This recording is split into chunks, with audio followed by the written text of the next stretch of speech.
Betapa banyaknya lawanku, mereka bangkit menyerangku.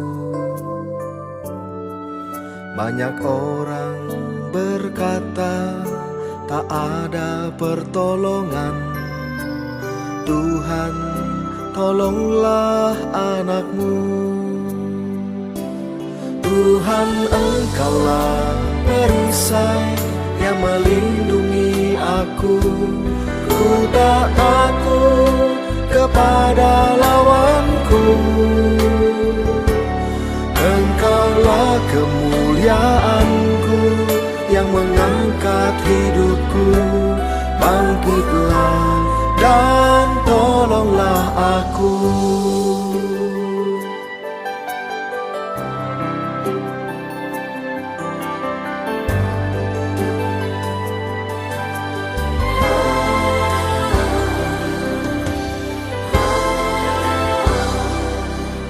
Ya Tuhan, betapa banyaknya lawanku, mereka bangkit menyerangku. Banyak orang berkata tak ada pertolongan. Tuhan, tolonglah anakmu. Tuhan, Engkaulah perisai yang melindungi aku. Ku tak takut kepada lawanku. Engkaulah kemuliaanku yang mengangkat hidupku. Bangkitlah dan tolonglah aku. Tuhan, Engkaulah perisai yang melindungi aku. Ku tak takut kepada lawanku. Engkaulah kemuliaanku yang mengangkat hidupku. Bangkitlah dan tolonglah aku.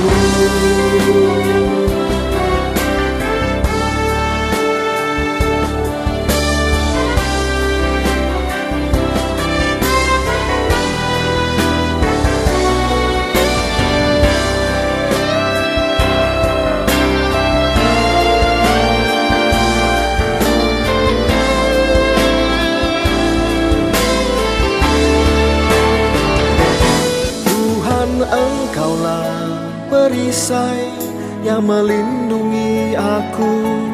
Ku tak takut kepada lawanku.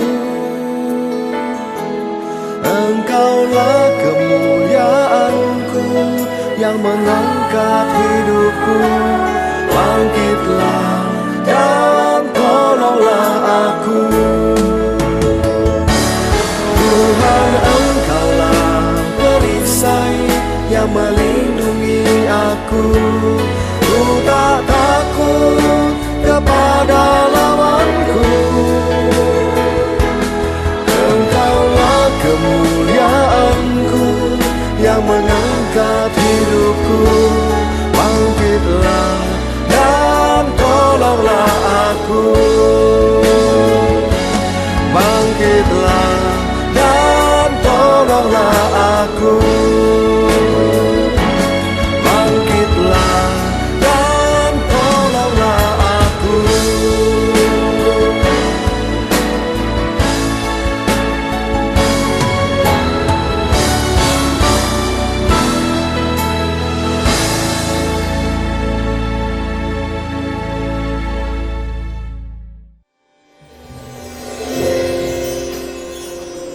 Puji nama Tuhan. Shalom umat-umat pilihan Tuhan. Shalom. Puji nama Tuhan. Semua siap beribadah pada hari ini. Amin. Kita datang, kita hadir di tempat ini bukan karena rutinitas, bukan karena suatu kebiasaan, tetapi karena kita benar-benar rindu. Kita benar-benar rindu memuji, menyembah, memuliakan nama Tuhan. Amin.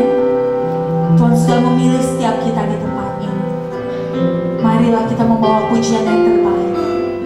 Kita sembah Dia. kita jadi penyembah-penyembah yang benar di dalam roh dan kebenaran. Sebelumnya mari kita satukan hati kita, kita fokuskan pikiran kita, kita berdoa.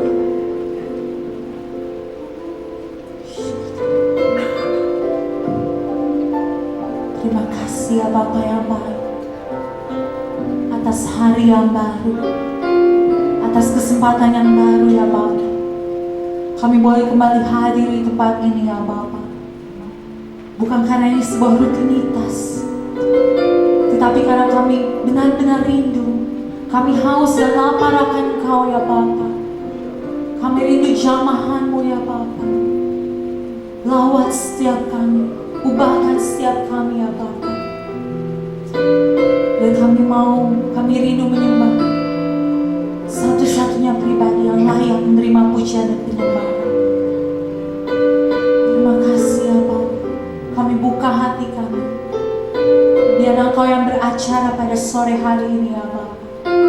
Kami menyerahkan seluruh ibadah kami ke dalam tangan-Mu saja. Hanya di dalam nama Tuhan Yesus kami berdoa. Yang siap untuk memuji menyembah Tuhan bersama dengan saya katakan amin. Mari beri yang bagi orang kita.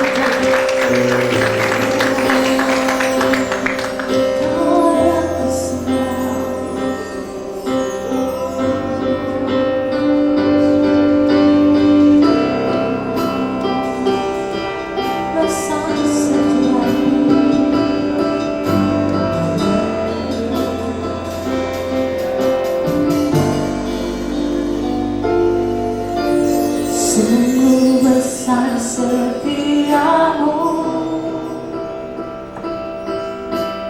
nyata di sepanjang hidupku. Dalam-Mu telah layakkan kehidupanku.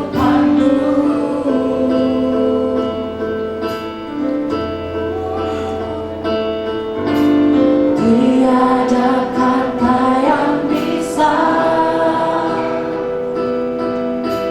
lukiskan indahnya Kau Tuhan. Bagi-Mu segala pujian dan kemuliaan.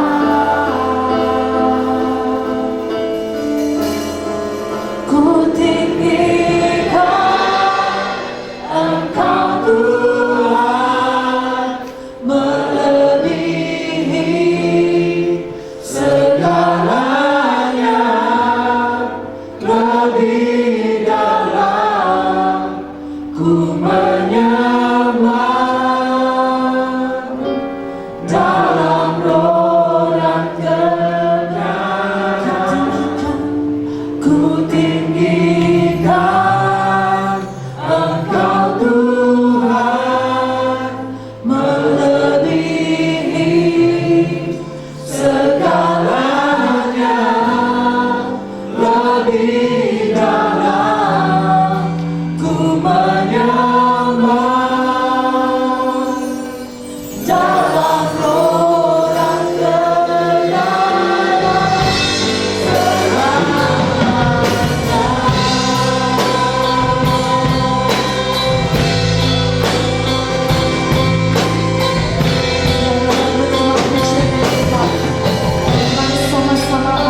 Mari jemaat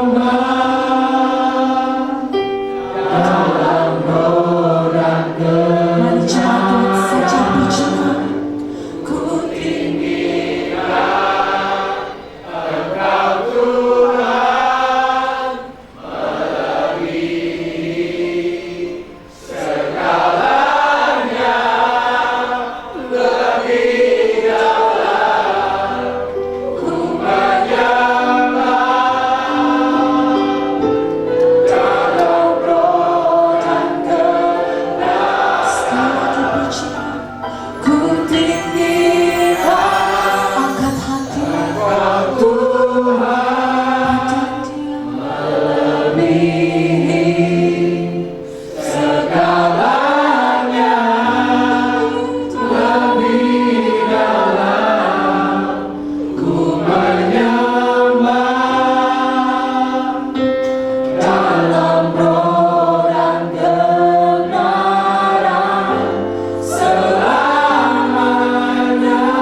Kami semua kagum dan hormat akan Kau ya Bapa.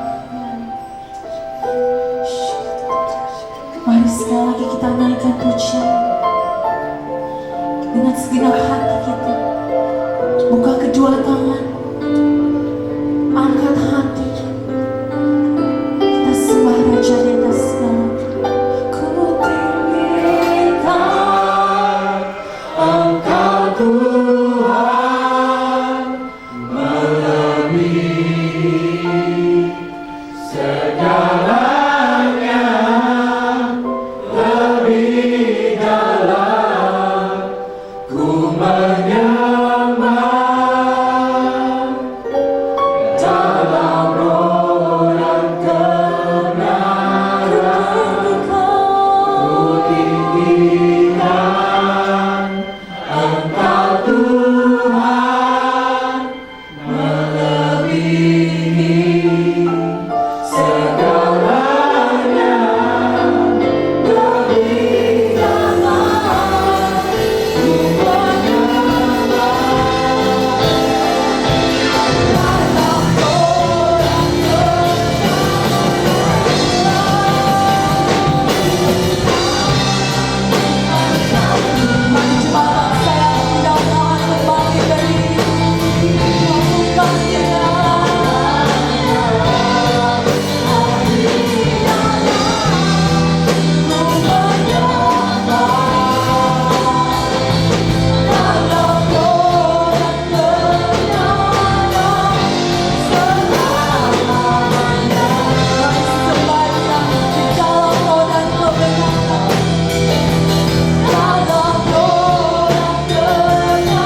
atas pujian dan penyembahan kami ini ya Bapa. Biarlah segala penyembahan pujian kami ini menyenangkan hati-Mu saja ya Bapa. Keluar dari hati kami yang paling dalam ya Bapa.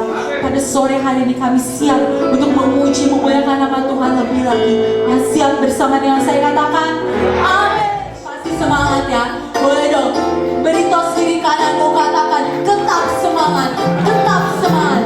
Jangan lelah, jangan lelah melayani Tuhan, jangan lelah mengikut Kristus.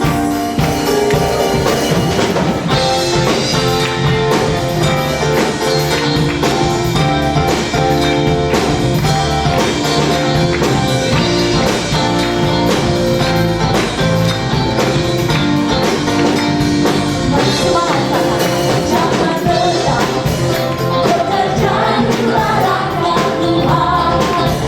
Roh Kudus sampai kekuatan yang mengajar, yang menopang.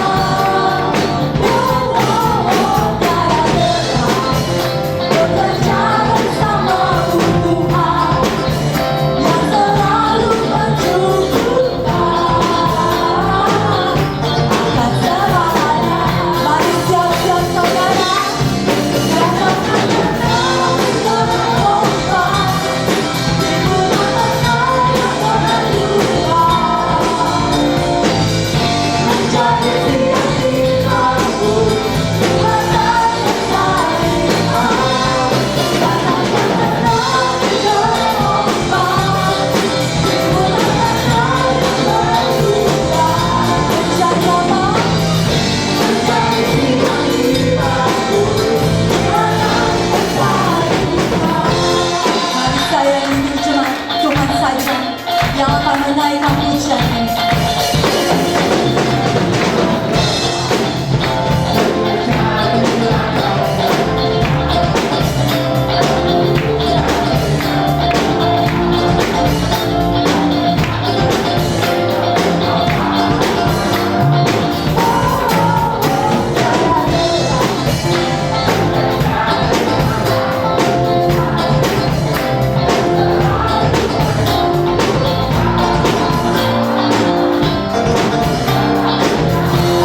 semuanya katakan, rasakan tenang di dalam ombak, hiburan tenang yang menentukan. Menjadi tiang di lampu, rasakan kesayangan. Rasakan tenang di dalam ombak, hiburan tenang yang menentukan. Menjadi tiang di lampu, rasakan tenang. Mari sama-sama rasakan. Rasakan tenang di dalam ombak, hiburan tenang yang menentukan. Kita bangun. Menjadi tiang di lampu, rasakan kesayangan. Mari semangat katakan. Tenang di dalam ombak, hiburan tenang yang menentukan. Menjadi tiang di lampu, rasakan kesayangan. Menjadi siap di kami, menjadi tiang di lampu, menjadi siap di kami, menjadi tiang di lampu, menjadi tiang di lampu, rasakan kesayangan.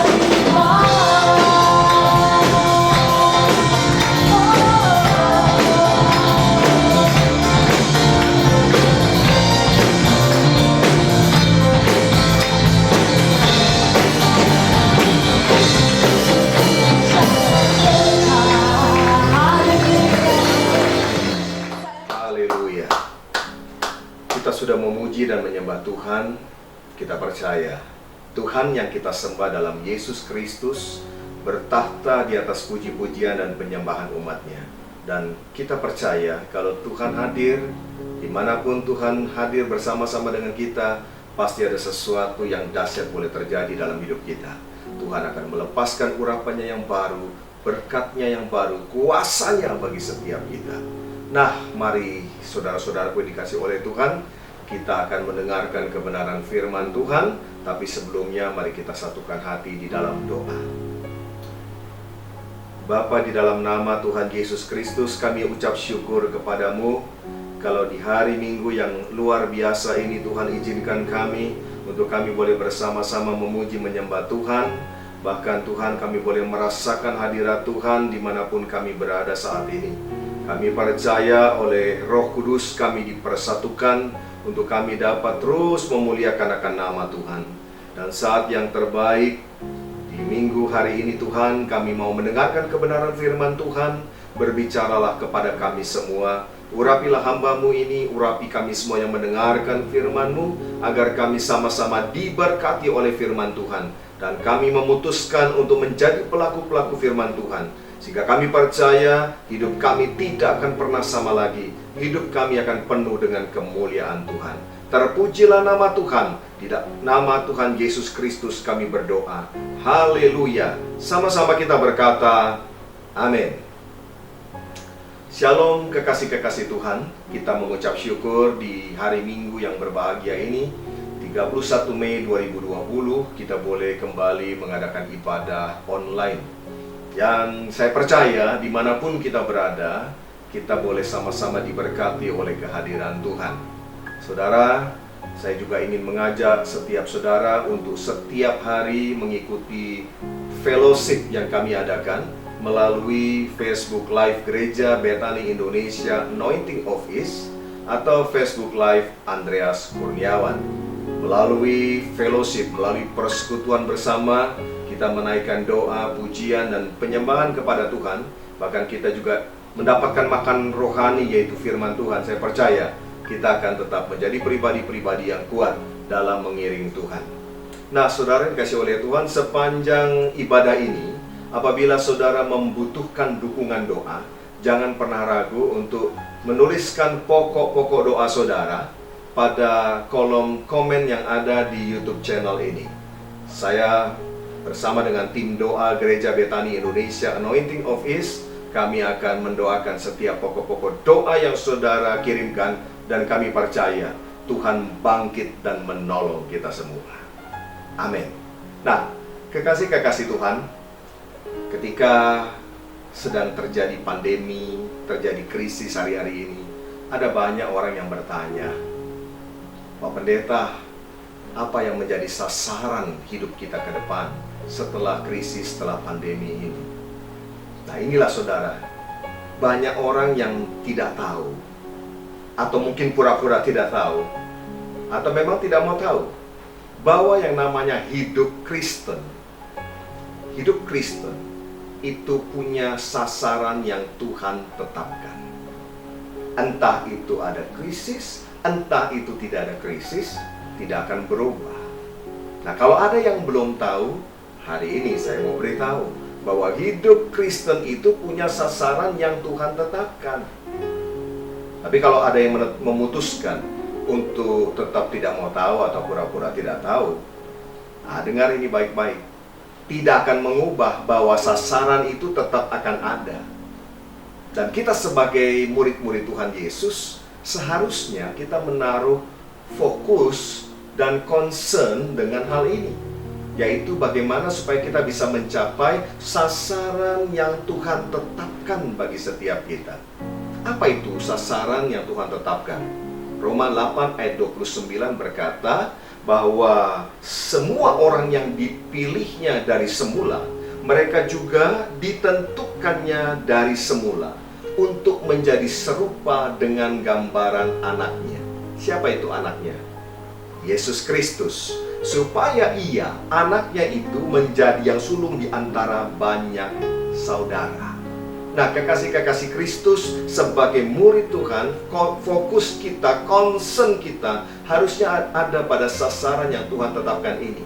Tuhan mau supaya kita berakar, kita bertumbuh, kita berbuah, dan menjadi serupa dengan Kristus. Kekasih-kekasih Tuhan, kasih karunia Tuhan itu memang membuat ia menerima kita apa adanya. Amin. Saudara dan saya, kita diterima oleh Tuhan apa adanya.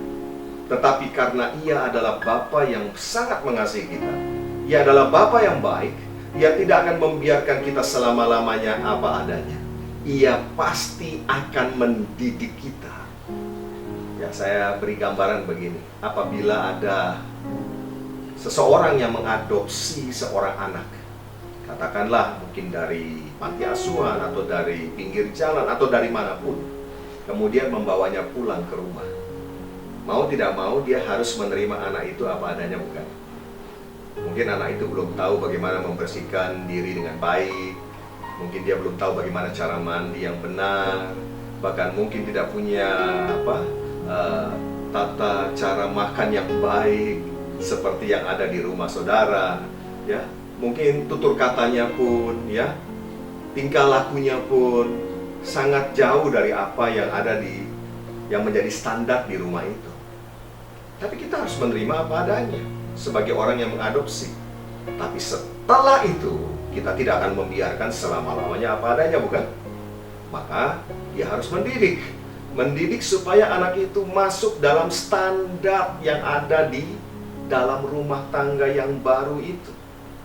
Demikian juga kita sebagai anak-anak Tuhan. Kita ini sudah ditebus dari cara hidup kita yang lama. Dulu kita ini bukan milik Tuhan. Dulu kita adalah milik dunia ini. Kita ditebus, harganya lunas dibayar oleh korban Kristus, sehingga saudara dan saya, kita dipindahkan dari kerajaan gelap masuk ke dalam kerajaan terang. Dari kerajaan gelap kita dibawa masuk ke dalam kerajaan Allah atau kerajaan sorga. Berapa banyak di antara saudara yang meyakini betul bahwa engkau sudah ditebus dan engkau adalah miliknya Tuhan? Boleh lambaikan tangan tinggi, katakan haleluya, katakan terima kasih Tuhan. Boleh beri tepuk tangan dulu meriah bagi Tuhan kita. Haleluya. Kita patut mengucap syukur karena Tuhan sudah menerima kita apa adanya. Tuhan menerima kita apa adanya, tetapi selanjutnya Dia akan mendidik kita supaya kita masuk dalam standarnya Tuhan. Apa sasarannya Tuhan itu mendidik kita? Kita buka di dalam Titus pasal yang kedua, ayat yang ke-12. Di dalam kitab Titus pasal yang kedua, ayat yang ke-12 dikatakan demikian.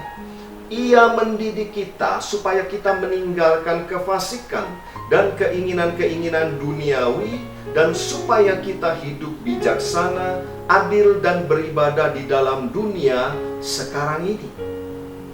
Firman Tuhan di dalam Titus 2 ayat 12 ini berkata bahwa Tuhan mendidik saudara dan saya supaya kita meninggalkan apa? Kefasikan. Apa itu kefasikan? Kefasikan adalah satu sikap yang tidak peduli terhadap perintah-perintah Tuhan. Manusianya disebut orang fasik.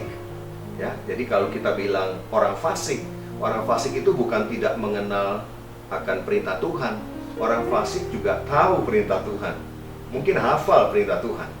Tetapi dia mengabaikan, dia menganggap enteng, dia tidak mau melakukan. Dia sudah tahu tidak boleh berzina, tapi dia berzina juga. Dianggap enteng. Dia udah tahu tidak boleh mencuri, tapi dia korupsi juga. Korupsi waktu, korupsi uang, dan lain sebagainya. Dia udah tahu harus mengampuni orang, tetapi dia tidak mau melakukannya. Nah, itulah orang fasik. Dia selalu menganggap enteng, tidak peduli terhadap perintah-perintah Tuhan. Tuhan mau supaya kita meninggalkan kefasikan dan keinginan-keinginan duniawi. Apa itu keinginan duniawi? Tentu kita sudah hafal ya, keinginan daging, ya. Daging ini loh saudara, ya. Lalu apa? Keinginan mata, keangkuhan hidup. Dan saya beri tambahan satu lagi, keinginan telinga. Kenapa? Karena ternyata banyak orang ingin mendengar apa yang dia suka dengar. Padahal seharusnya sebagai murid Tuhan, sebagai anak Tuhan, kita mendengar apa yang Tuhan mau supaya kita dengar. Amin. Harusnya kan demikian, ya. Meninggalkan keinginan-keinginan duniawi, dan supaya kita hidup bijaksana, adil, dan beribadah di dalam dunia sekarang ini. Jadi maksud dan tujuan mendidik saudara dan saya sebagai miliknya adalah untuk apa? Menjalani kehidupan yang sementara di dunia ini. Jadi yang mendidik kita selama di dunia ini dengan maksud untuk kehidupan yang benar di dunia ini juga. Amin. Nah, Bapak Ibu yang dikasih oleh Tuhan, firman Tuhan berkata, berbahagialah orang yang dididik oleh Tuhan. Ya, orang yang dididik, yang ditegur oleh Tuhan itu berbahagia. Kita lihat ayatnya di dalam Ayub pasal yang kelima ayat yang ke-17. Kalau kita mendengar nama Ayub, tentunya saudara sudah tahu bahwa dia adalah orang yang saat itu orang paling kaya di bumi bagian timur, ya, luar biasa. Tetapi kemudian dia mengalami yang namanya teguran dan didikan. Dan di situ dia belajar satu hal yang luar biasa, yang pada akhirnya memunculkan ia bagaikan emas, emas yang mulia. Dan kita tahu bahwa kehidupannya dipulihkan oleh Tuhan dengan luar biasa. Ayub pasal 5 ayat yang ke-17 berkata demikian, sesungguhnya berbahagialah manusia yang ditegur Allah. Sebab itu janganlah engkau menolak didikan yang maha kuasa. Satu pernyataan yang luar biasa dari orang yang mengenal akan Tuhan. Dan saya coba lihat dalam versi The Message Bible, ya, saudara juga bisa buka versi The Message Bible, berkata begini, saudara. So, what a blessing when God steps in and correct you. Mind you, don't despise the discipline of Almighty God. What a blessing when God steps in and correct you. Artinya begini, Tuhan itu mendidik dan mengkoreksi kita, dan itu adalah blessing. Katakan bersama saya, blessing. Ya, ternyata yang disebut dengan didikan Tuhan, koreksinya Tuhan, itu adalah berkat bagi kita. Nah, Bapak Ibu yang dikasih oleh Tuhan, masalahnya ketika Tuhan mendidik kita, ketika Tuhan menegur kita, jujur saja, banyak yang tidak siap. Bahkan banyak yang menolak untuk mengalami didikan dan tegurannya Tuhan. Nah, masalahnya saudara, apapun respon kita tidak akan mengubah standarnya Tuhan. Apapun respon saudara tidak akan mengubah standarnya Tuhan. Tuhan tidak akan menurunkan standarnya. Tidak.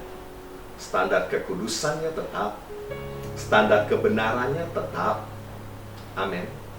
Ya. Allah tidak berubah. Tuhan tidak pernah berubah dulu, sekarang, sampai selama-lamanya. Siapa yang harus berubah? Saudara dan saya. Kita adalah umat pilihannya, anak-anaknya, murid-muridnya. Kita yang harus fokus dan konsen supaya kita mencapai sasaran yang Tuhan tetapkan dalam kehidupan kita. Ya, kalimat yang kita baca tadi dikatakan, janganlah engkau menolak. Artinya apa? Ini menunjukkan bahwa kita punya kesempatan untuk menolak loh. Oh iya, ternyata firman Tuhan sangat fair. Kita juga punya kesempatan untuk menolak yang namanya teguran dan didikan Tuhan. Mengapa demikian? Mengapa kok kita dikasih kesempatan untuk bisa menolak? Jawabannya jelas, karena manusia sejak semula diberikan kehendak bebas oleh Tuhan. Dan Tuhan sangat menghormati, sangat menghargai yang namanya kehendak bebas yang Ia berikan kepada setiap kita. Kalau ada orang yang terus-menerus menolak didikannya Tuhan, saya mau bilang begini, berarti orang itu tidak akan pernah mencapai sasaran yang Tuhan tetapkan dalam kehidupannya. Yaitu apa? Berakar, bertumbuh, berbuah, dan menjadi seperti Yesus. Saudara, keserupaan dengan Kristus tidak akan terjadi kalau orang itu terus-menerus menolak didikannya Tuhan. Tiap kali Tuhan didik, dia tolak. Tiap kali Tuhan tegur, dia tolak. Dia tidak akan pernah bisa mencapai sasaran yang Tuhan tetapkan. Bisa saja dia sudah terdaftar di gereja puluhan tahun. Bisa saja dia sudah anggota paduan suara. Bisa saja dia sudah ambil bagian dalam melayani. Tapi ketika Tuhan tegur dia, ketika Tuhan didik dia dan dia terus menolak dan menolak dan menolak, maka sebetulnya dia tidak akan pernah bisa mencapai sasaran yang Tuhan tetapkan. Sungguh disayangkan. Coba kita evaluasi. Gak usah evaluasi orang lain, saudara. Mari kita introspeksi, kita evaluasi diri kita masing-masing saja. Setelah sekian lama kita ikut Tuhan, sekian lama kita menjadi murid Tuhan, apakah hidup kita sudah berubah? Apakah kita sudah masuk di dalam sasaran yang Tuhan tetapkan? Apakah pikiran-pikiran kita sudah seperti pikiran Kristus?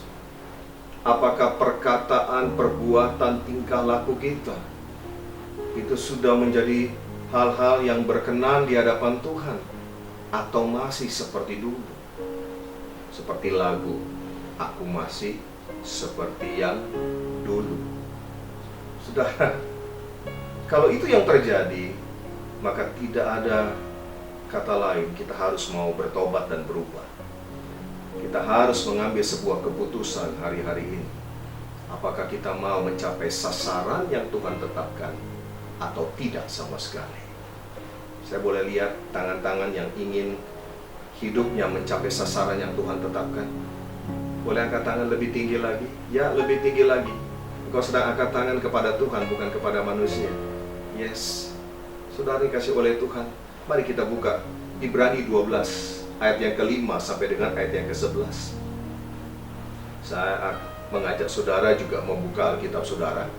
Ya, Ibrani pasal 12 ayat yang ke-5 sampai dengan ayat yang ke-11. Dan sudah lupakah kamu akan nasihat yang berbicara kepada kamu seperti kepada anak-anak? Hai anakku, janganlah anggap enteng didikan Tuhan, dan janganlah putus asa apabila engkau diperingatkannya. Karena Tuhan menghajar orang yang dikasihinya, dan ia menyesal orang yang diakuinya sebagai anak. Ya, garis bawahi, sebagai anak. Ya. Jika kamu harus menanggung ganjaran, Allah memperlakukan kamu seperti anak.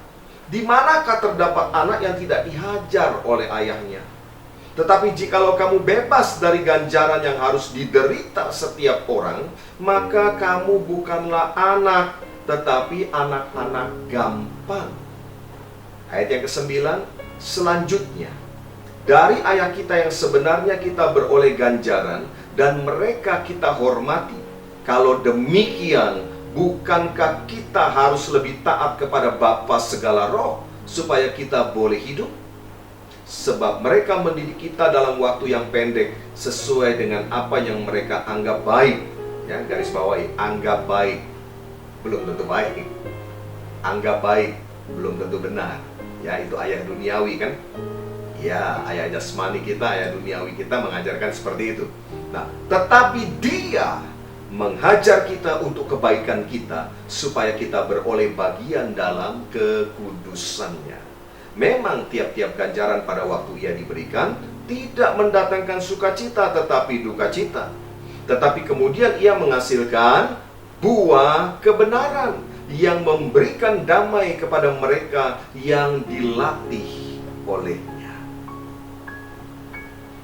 Kehadiran Roh Kudus dalam hidup orang percaya sebenarnya untuk mendidik saudara, untuk mendidik kita dalam rangka mencapai sasaran yang Tuhan tetapkan.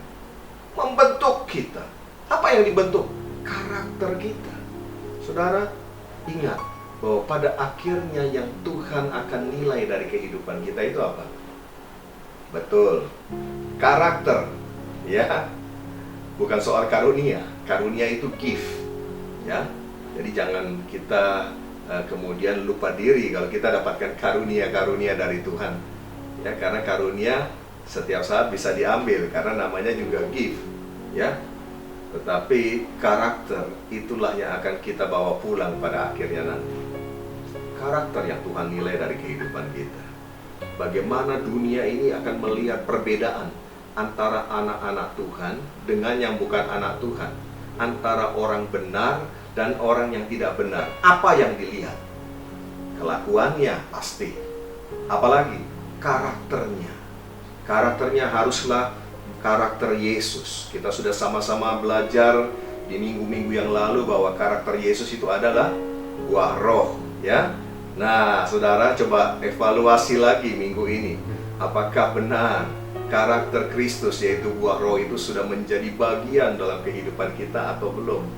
Ya, selagi kita masih diberikan waktu oleh Tuhan, mari kita terus mau mencapai apa yang menjadi sasaran yang Tuhan tetapkan. Nah, didikannya Tuhan itulah yang akan membuat kita berakar, bertumbuh, berbuah, dan pada akhirnya menjadi seperti Yesus. Haleluya. Didikan, kalau kita lihat di sini, saudara, ya, perhatikan di ayat yang kelima, dikatakan begini, hai anakku. Ya, luar biasa. Ya, Tuhan menyapa saudara dan saya dengan sebutan apa? Anak. Janganlah anggap enteng didikan Tuhan, dan janganlah putus asa apabila engkau diperingatkannya. Ya, lihat di sini, berarti ada dua hal. Yang pertama adalah didikan. Katakan didikan. Ya. Yang kedua dikatakan apa? Peringatan. Ya. Katakan bersama saya, peringatan. Apa itu didikan? Didikan itu memberikan nilai-nilai kerajaan Allah dan tugas-tugas yang harus dikerjakan. Saya ulangi sekali lagi. Kalau kita berbicara tentang didikan, didikan itu memberikan nilai-nilai kerajaan Allah dan tugas-tugas yang harus saudara dan saya kerjakan di dunia ini. Nilai-nilai kerajaan Allah jelas berbeda dengan nilai-nilai yang berasal dari dunia ini, bukan? Oh iya, contoh saja. Ya, kalau nilai dari dunia ini, kalau kita ditampar pipi kiri, apa yang kita harus lakukan? Ya, balas, ya kan?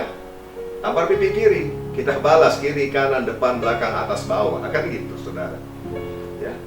Tapi nilai kerajaan Allah, ditampar pipi kiri, apa? Yang benar. Sudah lakukan? Ya. Janganlah membalas kejahatan dengan kejahatan. Kan beda sama sekali. Nilai kerajaan Allah dengan nilai yang berasal dari dunia ini. Contoh lain lagi. Nilai dari dunia ini. Kalau kita lagi butuh uang, apa yang harus kita lakukan? Saving. Iya kan? Nabung. Dan kalau perlu, hiduplah seirit mungkin. Kan begitu. Alkitab mengajarkan prinsip yang berbeda. Nilai-nilai kerajaan Allah berbeda. Engkau mau menuai, tidak ada cara lain. Engkau harus menabur. Ya. Engkau mau menuai banyak, engkau harus menabur banyak. Itu kata firman Tuhan. Berbeda antara nilai-nilai kerajaan Allah dengan nilai-nilai dari dunia ini. Nah, itulah yang Tuhan berikan melalui didikannya. Sedangkan kalau bicara tentang peringatan, itu bicara tentang koreksi, bicara tentang teguran. Pertanyaannya, apakah kita siap? Apakah kita mau untuk dikoreksi oleh Tuhan? Apakah kita bersedia untuk kita ditegur oleh Tuhan? Ataukah kita mau tetap berkeras hati, memegang teguh kebenaran-kebenaran palsu yang kita anggap kebenaran itu dalam hidup kita? Nah, Bapak Ibu yang dikasih oleh Tuhan, didikan. Bagaimana saat sikap kita sebagai anak-anak Tuhan terhadap didikannya Tuhan? Kita buka saja Wahyu pasal yang kedua, ayat yang ke-29. Ya, Wahyu pasal yang kedua, ayat yang ke-29. Dikatakan begini, siapa bertelinga, hendaklah ia mendengarkan apa yang dikatakan Roh. Roh di sini Roh huruf besar, artinya Roh Kudus kepada jemaat-jemaat. Ya. Saudara, mendengarkan artinya apa? Ya, fokus mendengar. Ya. Jadi bukan easy listening, bukan. Ya. Kalau kita lihat di Alkitab, ya, ada kata mendengarkan, itu artinya menyimak, fokus mendengar. Kapan Roh Kudus itu mengajar kita? Kapan Roh Kudus itu berbicara kepada kita? Tuh, pada waktu kita intim dengan Tuhan. Waktu saudara dan saya, kita ada di saat teduh. Ya. Berapa banyak di antara saudara terus memelihara waktu-waktu yang intim dengan Tuhan, terus punya waktu untuk bersaat teduh.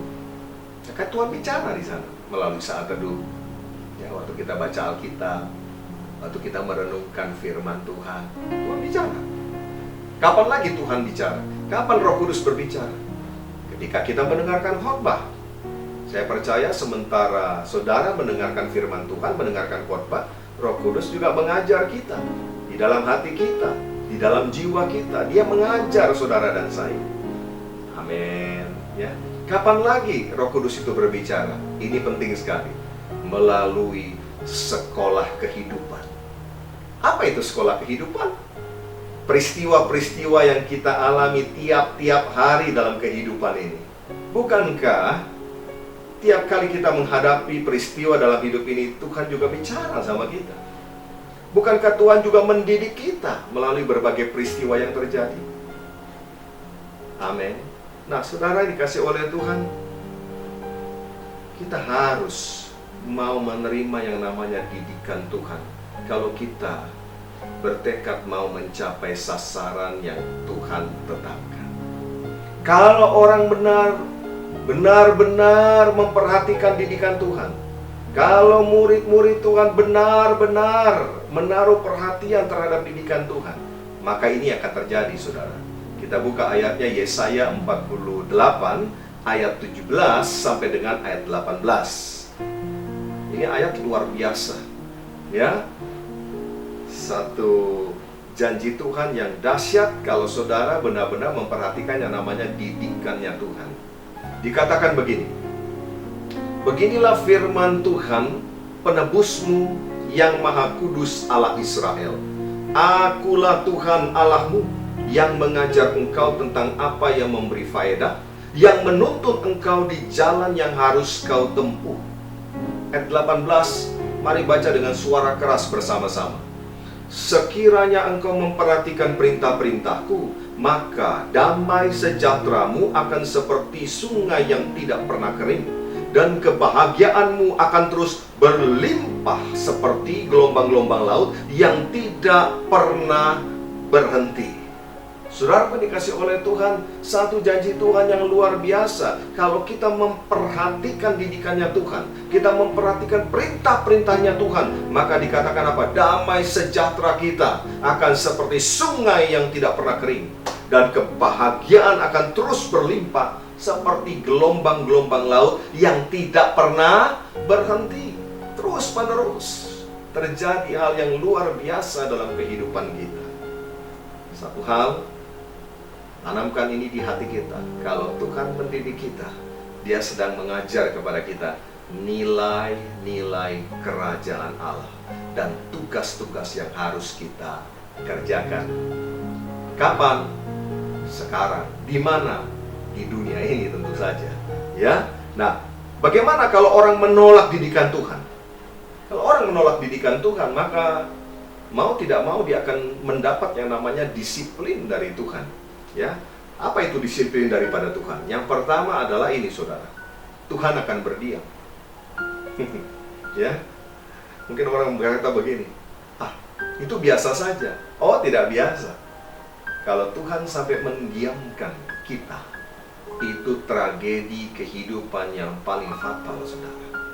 Ya, kalau Tuhan sampai berdiam, ya, ketika saatnya harusnya kita bertobat, tapi kita tidak mau bertobat juga, lalu Tuhan diam, saya pakai istilah anak sekarang, kelar hidup lo. Ya, saudara, satu ketika di bangsa Israel, Tuhan itu tidak berbicara lagi kepada umatnya. Ya, biasanya kan di bait suci, ya, imam besar itu mendapatkan pewahyuan, Tuhan bicara. Satu ketika di zaman Imam Eli, Tuhan tuh nggak berbicara apa-apa. Ya, pada waktu itu Samuel yang kemudian menjadi nabi masih kecil dan dia ada di bawah bimbingan daripada Imam Eli. Yang luar biasa begini, Samuel bisa dengar, tapi Imam Eli tidak bisa dengar. Dan dikatakan pada waktu itu firman Tuhan dan penglihatan-penglihatan pun jarang. Kenapa jarang? Saya perhatikan, ternyata karena mereka hidup di dalam dosa. Tuhan sudah berulang kali mendidik, mengingatkan, menegur, tapi diabaikan. Dan akhirnya apa? Tuhan berdiam. Kalau Tuhan diam, itu satu tragedi yang luar biasa. Ya. Saudara, saya perhatikan begini. Kalau orang dunia, ya, itu kalau memberikan teguran, lalu tidak dipenuhi, lalu tidak diikuti, makin lama suaranya kan makin kencang, saudara, makin keras ya. Pernah nggak saudara tegur anak saudara, lalu belum dilakukan? Ya, akhirnya saudara mulai meninggikan nada kan, dari do rendah naik ke do tinggi, masih belum dilakukan lagi, saudara naikkan 2 oktav lagi, do lebih tinggi lagi, kan begitu saudara. Tapi beda dengan Tuhan. Tuhan ketika Dia berbicara kepada kita dengan lemah lembut, ya. Namun kemudian orang itu mengabaikan, menolak yang namanya teguran didikan Tuhan. Ternyata suara Tuhan tidak makin meninggi, suara Tuhan justru makin berkurang. Dan pada waktunya Tuhan nggak bicara apa-apa lagi. Nah, disitulah tragedi itu dimulai, saudara. Ya. Dalam Mazmur 28 ayat yang pertama, ini Mazmur daripada Daud. Dia sangat mengerti betul kalau Tuhan berdiam itu sesuatu yang sangat berbahaya dan sangat fatal. Dalam Mazmur 28 ayat yang pertama dikatakan begini, dari Daud, "Kepadamu ya Tuhan gunung batuku, aku berseru, janganlah berdiam diri terhadap aku. Sebab jika engkau tetap membisu terhadap aku menjadi seperti orang yang turun ke dalam liang kubur." Kekasih-kekasih Kristus, kalau sampai Tuhan itu berdiam, mari cepat kita koreksi diri kita. Mungkin saudara bertanya, bagaimana saya tahu kalau Tuhan itu berdiam? Apa tandanya? Contohnya bagaimana? Contohnya begini, saudara. Waktu kita baca Alkitab, baca firman, ya, kita nggak dapat apa-apa. Kita tidak dapat pewahyuan apa-apa. Ya. Waktu kita dengar khotbah seperti ini, hati kita dingin. Ada nggak yang saat ini mendengarkan firman Tuhan, hatimu sedang dingin, sedingin es batu? Ya. Engkau menganggap, ini khotbah apa sih? Dia bicara tentang apa sih? Engkau tidak menangkap apa-apa. Kalau itu yang sedang terjadi, Tuhan sedang diam. Ya. Tidak ada gairah lagi dalam diri kita untuk menangkap isi hatinya Tuhan. Itu kalau Tuhan berdiam. Itulah hal pertama kalau orang menolak yang namanya didikan Tuhan, yaitu Tuhan akan berdiam.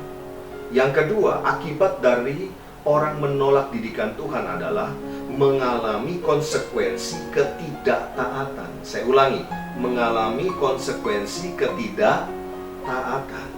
Ya, saudara pun dikasih oleh Tuhan, karena menolak didikan, maka pasti akan terjadi yang namanya kejatuhan demi kejatuhan. Ya. Dan akibat dari kejatuhan tersebut pasti ada konsekuensinya, kan? Oh iya, ya. Siapa di sini yang pernah mengalami kejatuhan? Jatuh dalam dosa, ya, jatuh dalam perbuatan-perbuatan yang mendukakan hati Tuhan, jatuh dalam perbuatan-perbuatan yang melanggar firman Tuhan. Ya, ada konsekuensinya, pasti ada. Ya, ada konsekuensi ketika kita menolak didikan Tuhan. Ya, konsekuensi akibat ketidaktaatan.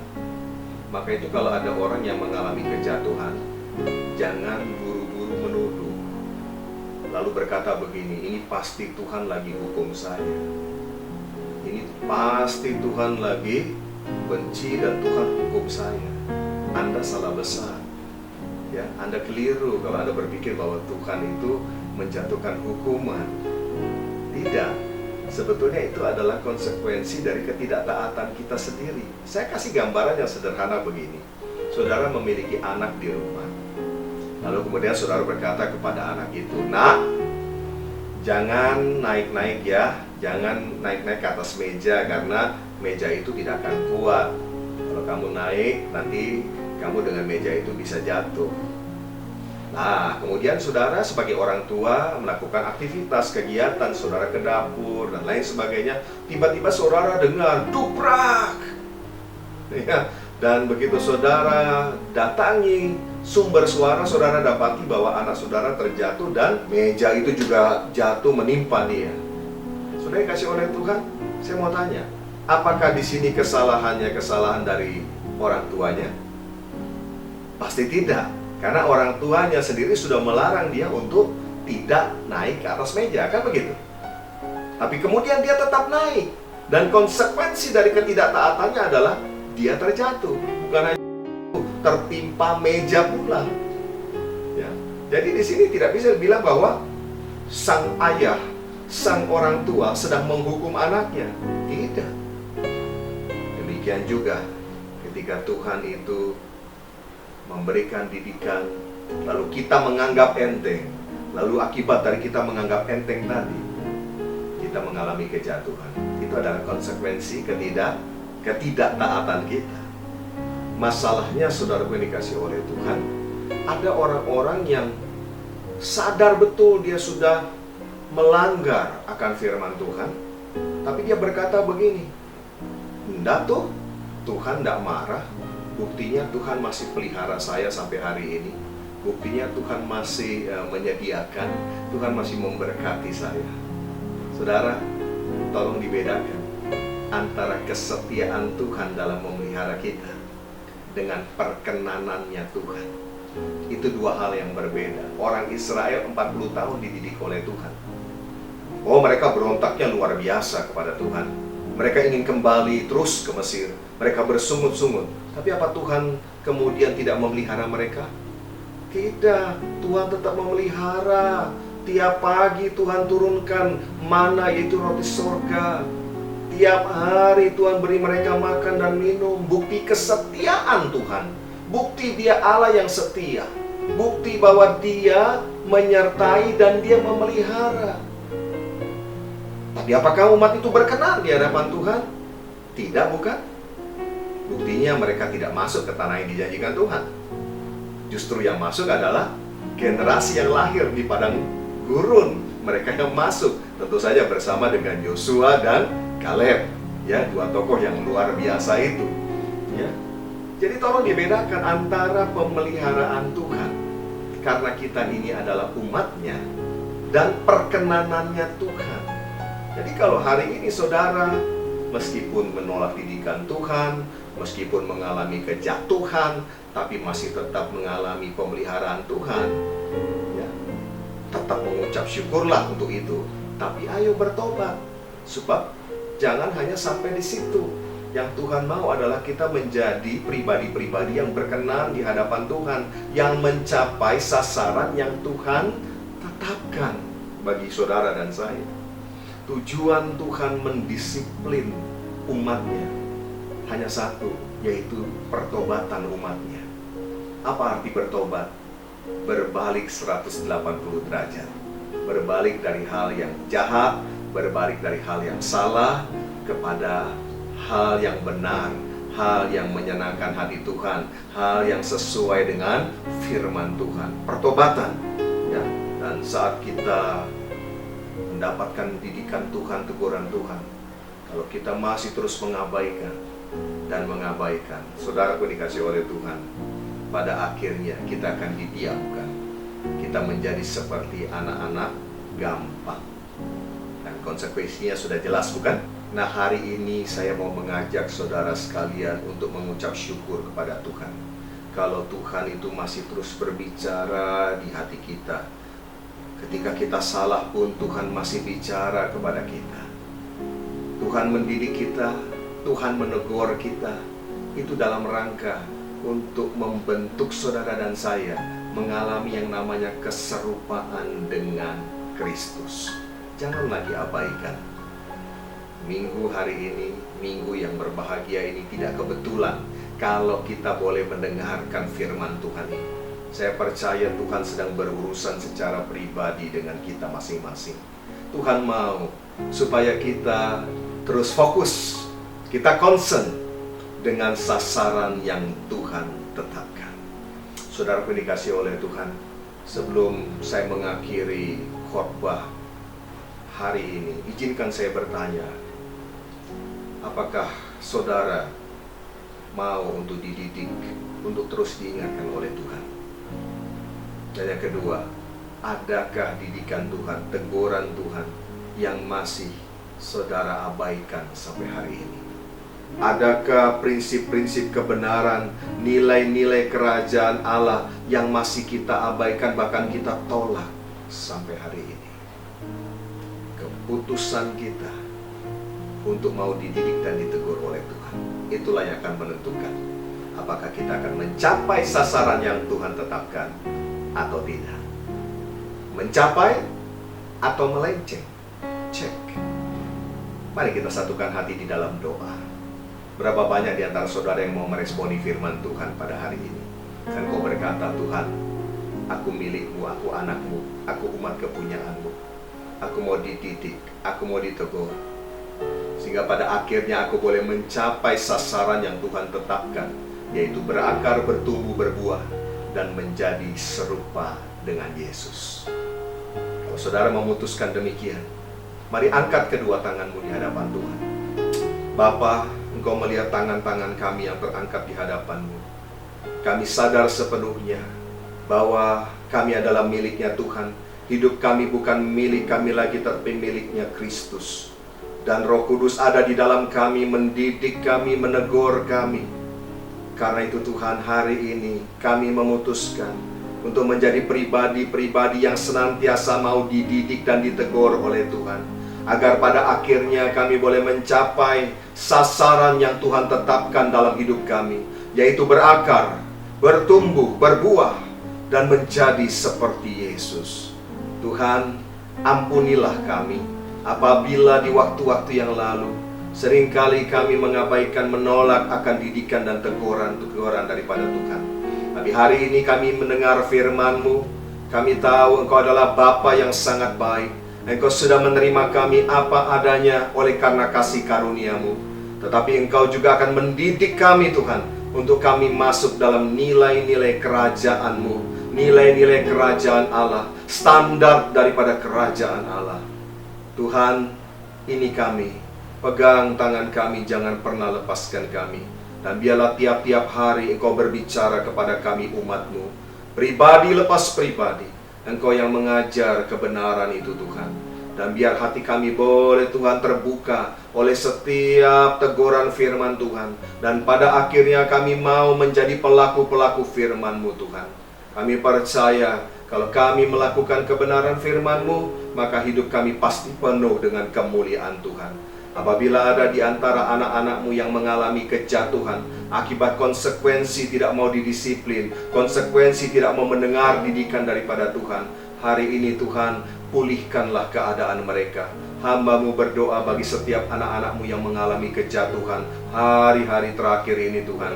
Oh Tuhan, Engkau sendiri yang memegang tangan mereka. Bangkitkan kembali mereka, pulihkan keadaan mereka, Tuhan. Biarlah anak-anak-Mu boleh kembali berjalan sebagai anak-anak milik-Mu. Mereka boleh berjalan dalam kebenaran firman-Mu, dan mereka boleh mengalami kemuliaan demi kemuliaan daripada Tuhan. Tuhan, jika ada di antara anak-anak-Mu yang hari ini mengambil keputusan untuk berbalik, Tuhan, untuk bertobat, Tuhan, biarlah Tuhan sendiri yang menerima anak-anak-Mu ini, Tuhan. Bahkan Kau sendiri, Tuhan, yang memeluk mereka kembali, Tuhan, dan menjadikan mereka sebagai milik yang berharga di mata Tuhan. Terus Tuhan, kami berdoa bagi setiap anak-anak-Mu juga yang sedang mengalami pergumulan, masalah, tantangan apapun itu, baik dalam pekerjaan, dalam usaha, baik dalam rumah tangga, dalam keluarga mereka. Tuhan, Engkau sendiri yang turun tangan, Engkau sendiri yang menolong anak-anak-Mu ini, Tuhan. Hamba-Mu percaya Engkaulah gembala agung bagi mereka. Mereka adalah domba-domba-Mu. Engkau yang akan memelihara setiap domba-domba-Mu dengan sempurna. Melewati wabah, melewati krisis-krisis yang ada, anak-anak-Mu akan dibuat berbeda. Orang-orang benar akan dibuat berbeda oleh Tuhan, karena kasih karunia Tuhan cukup bagi kami. Karena penyertaan dan pemeliharaan Tuhan yang luar biasa bagi setiap kami. Tak lupa kami juga mau berdoa bagi bangsa dan negara kami. Biarlah Tuhan Engkau sendiri yang turun tangan memimpin bangsa dan negara kami Tuhan. Menuntun para pemimpin-pemimpin bangsa ini, mulai dari Bapak Presiden, Wakil Presiden, para menteri, para pejabat dari pusat sampai ke daerah-daerah. Biarlah mereka boleh menjalankan pemerintahan ini dengan hati yang takut kepada Tuhan. Kami percaya Indonesia ada di hati Tuhan, Indonesia ada di tangan Tuhan, Indonesia penuh dengan kemuliaan Tuhan. Terima kasih Tuhan. Tak lupa kami juga berdoa bagi gereja-gerejamu yang ada di seluruh Indonesia ini Tuhan. Di masa-masa seperti sekarang ini, biarlah gereja-gerejamu Tuhan boleh tetap berfungsi. Engkau menopang, memberi kekuatan, memberkati setiap hamba-hamba Tuhan yang mengambil bagian dalam pelayanan, terus mengerjakan panggilannya sampai akhir. Tuhan yang memperlengkapi, Tuhan yang memberkati. Terima kasih Tuhan Yesus buat ibadah online pada hari ini. Kami sungguh mengucap syukur buat kesempatan yang luar biasa yang Tuhan berikan ini. Dan saat ini kami rindu untuk menerima berkat yang datang daripada Tuhan. Kekasih-kekasih Kristus, mari angkatlah kedua tanganmu tinggi-tinggi di hadapan Tuhan. Engkau sudah mendengar firman Tuhan, mari memutuskan untuk menjadi pelaku-pelaku firman Tuhan. Mulai hari ini dan seterusnya, fokuslah, concernlah kepada sasaran yang Tuhan tetapkan bagi hidupmu. Biarlah pada akhirnya Tuhan sendiri menemukan engkau menjadi pribadi-pribadi yang berkenan di hadapan Tuhan. Mari kita angkat kedua tangan kita. Terimalah berkat yang berlimpah-limpah di dalam nama Bapa, Anak, dan Roh Kudus, yaitu Tuhan Yesus Kristus, yang menyertai dan memberkati, memulihkan dan mengangkat kita semua, mulai saat ini sampai Maranatha, bahkan sampai selama-lamanya. Yang percaya sudah menerima berkat Tuhan, sama-sama kita berkata, amin.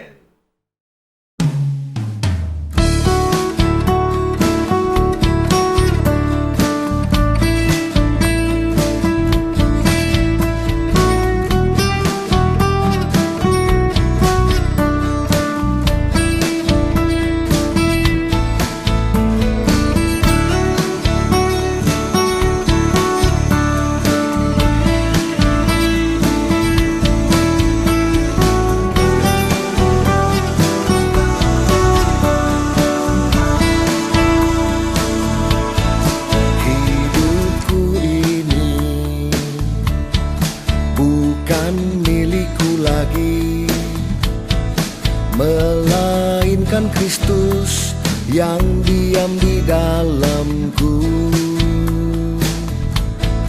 Ku jadi miliknya, ku hidup oleh Roh-Nya yang memimpinku terus untuk miliki buah dalam Roh.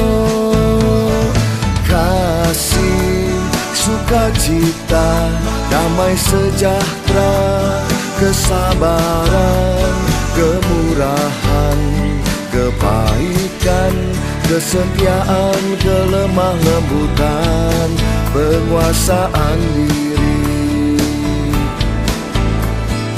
Kasih, sukacita, damai sejahtera, kesabaran, kemurahan, kebaikan, kesetiaan, kelemah lembutan, penguasaan diri.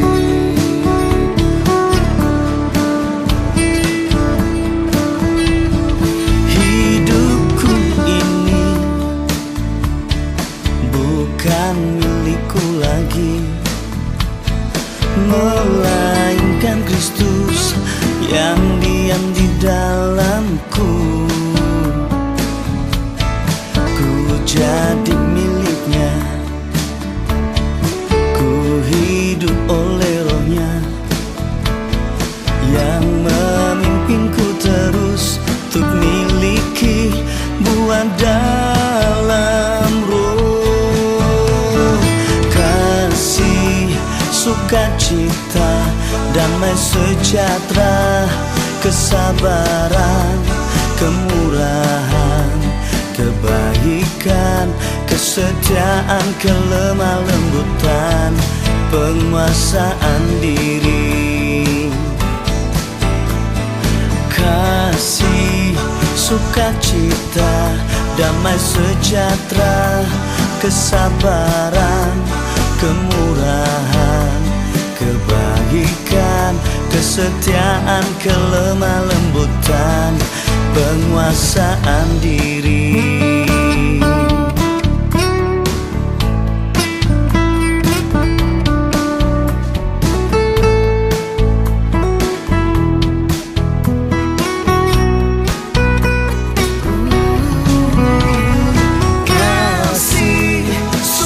Cita, damai sejahtera, kesabaran, kemurahan, kebaikan, kesetiaan, kelemah lembutan, penguasaan diri.